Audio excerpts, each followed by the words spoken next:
नमस्ते। तो हमारी आज की कहावत है अंधों में काना राजा। ये बहुत प्रचलित कहावत है और अक्सर ही हम इसको उपयोग में लाते हैं। जब भी कोई कम ज्ञान वालों के बीच में एक थोड़े से अधिक ज्ञान वाला व्यक्ति होता है, कई बार वो हम खुद के लिए भी उपयोग में लाते हैं, तो हम कहते हैं अंधों में काना राजा, है ना।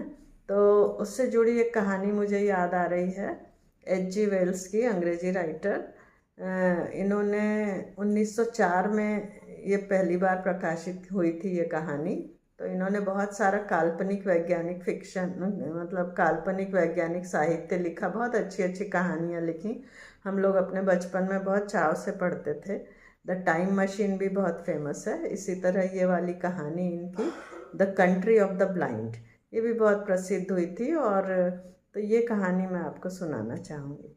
तो ये एक व्यक्ति की है, नुनेज नाम था उसका, साउथ अमेरिका के इक्वेडर देश में रहता था वो। तो वो वहाँ से जाता है किसी को पर्वतारोहण में मदद करने के लिए, और फिर वो पर्वत चढ़ते समय गिर जाता है। तो उस एक्सीडेंट में, वो उस दुर्घटना में अपनी आँख खो देता है। एक आँख उसकी चली जाती है। और फिर वो ऐसी, उस जहाँ वो गिरा था वहाँ से वो एक ऐसे रहस्यमयी एक घाटी में पहुँच जाता है। वहाँ पे बहुत सारे ऐसे आदिवासी लोग रहते थे, एक जो कम्युनिटी कबीला जो वहाँ पर था, तो उनकी आंखें नहीं थी, वो सब दृष्टिहीन थे। और किसी वजह से, किसी बीमारी की वजह से 14-15 पीढ़ियों पूर्व उनके पूर्वजों ने अपनी आंखें खो दी थी। और फिर तब से वो वैसे ही पैदा होते थे। उन लोगों ने कभी कुछ देखा सुना ही नहीं था पीढ़ियों से, क्योंकि बहुत सारी पीढ़ियाँ हो गई थी, तो उन्होंने कुछ भी देखा नहीं था, तो उनको कुछ समझता नहीं था कि क्या है, दुनिया कैसी है। और न ही वहाँ कोई आता जाता था। तो ये नुनेज सोचता है कि ये लोग तो सब, इनको दिखता नहीं है, तो मैं इनको दिखाऊंगा, मेरी तो एक आँख है, और मैं इनको सब समझाऊंगा, बताऊंगा दुनिया कैसी है। और फिर मैं, और वो ये भी जानता था अंधों में काना राजा, तो मेरी तो एक आँख है, तो मैं अंधों में काना राजा बन के रहूँगा। तो यही उसकी इच्छा थी। और वो उनको बहुत समझाता है, बहुत बताता है, तरह तरह की बातें, बहुत ज्ञान देता है। लेकिन वो किसी बात को सुनने को तैयार नहीं होते आदिवासी लोग। वो समझते कि ये पागल है। वो उसकी कोई बात मानने को तैयार नहीं होते। वो चांद, तारे, सूरज, पशु पक्षी, लोगों, सबके बारे में बताता है, लेकिन वो कुछ नहीं समझना चाहते और किसी बात पे सहमत नहीं होते। तो अब वो कोई राजनेता तो था नहीं जो बहुत बातें बहला फुसला के बता देता या उनको अपने से राजी कर लेता। वो तो सीधी सीधी बताता था, तो वो कोई समझते नहीं थे उसकी बातें। तो धीरे धीरे वो, उसने भी छोड़ दिया। और फिर वो वहाँ एक जगह काम करने लगा। तो जो मालिक था, उसकी बेटी से वो बातें करता था और उसको ये सब बातें बताता था। वो थोड़ा थोड़ा समझती थी, सहमत होती थी, परंतु फिर भी वो, क्योंकि उसने भी कभी देखी सुनी नहीं थी वो बातें, वो नहीं समझ पाती। धीरे धीरे दोनों में प्रेम हो जाता है, तो वो शादी करना चाहते। फिर जब वो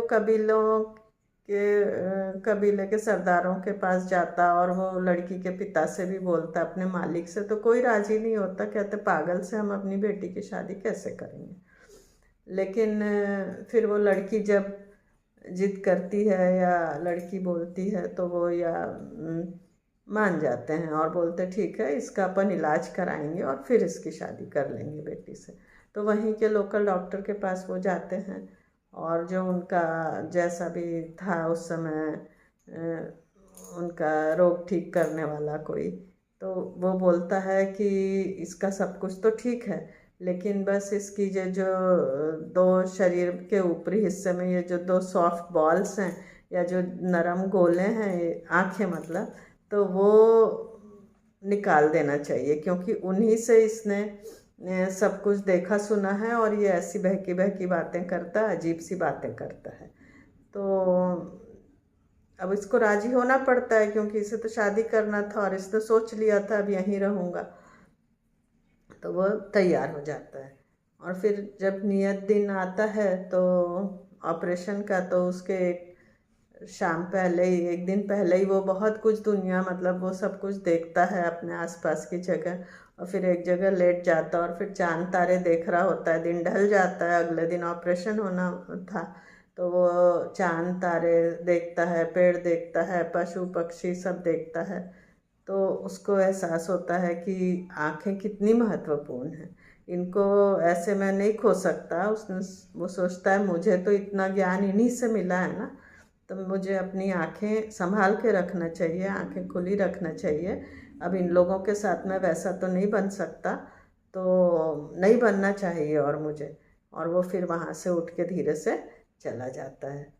तो हम सभी समझते हैं अपनी आँखों का महत्व, हम कितना बचा के रखते हैं आँखों को। और मेरे साथ खुद ही एक दुर्घटना हो गई है। मेरी एक कैटरेक्ट के ऑपरेशन में एक आँख थोड़ी सी ठीक नहीं हो पाई जैसी होना चाहिए थी।